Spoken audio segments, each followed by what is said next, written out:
এখন আপনারা দেখতে পাচ্ছেন টয় ট্রেন।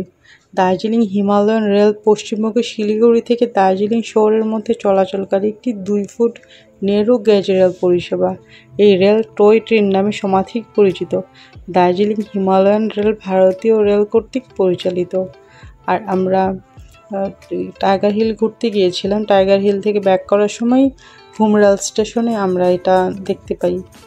আর ঘুম রেল স্টেশন থেকে টাইগার হিলে দূরত্ব কত 6 কিলোমিটারের মতো হবে। তো দেখতে থাকুন টয় ট্রেন। কিছুক্ষণের মধ্যেই টয় ট্রেনটা চলা শুরু করবে। দেখুন তাহলে।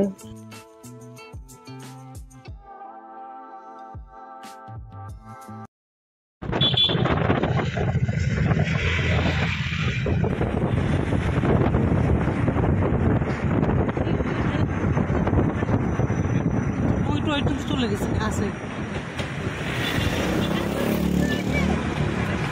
শহরের ভিতরে কি উঠা যায় না?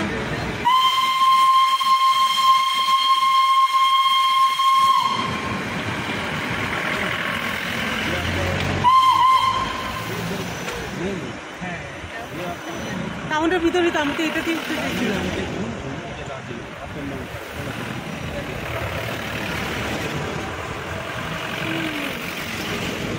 একটু আগে দেখতে পেয়েছেন আপনারা আমাদেরকে টয় ট্রেনটা ক্রস করে গিয়েছে।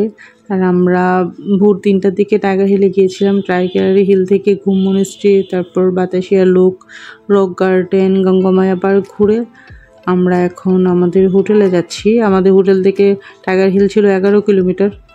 আর মাঝখানে হচ্ছে যে ঘুম রেল স্টেশন। এখন আপনারা গাড়ির গ্লাস দিয়ে দেখতে পাচ্ছেন, আসলে বৃষ্টি নেমে গিয়েছিল ওই সময়টাতে, এই জন্য আমি গ্লাসটা বন্ধ করে দিয়েছি।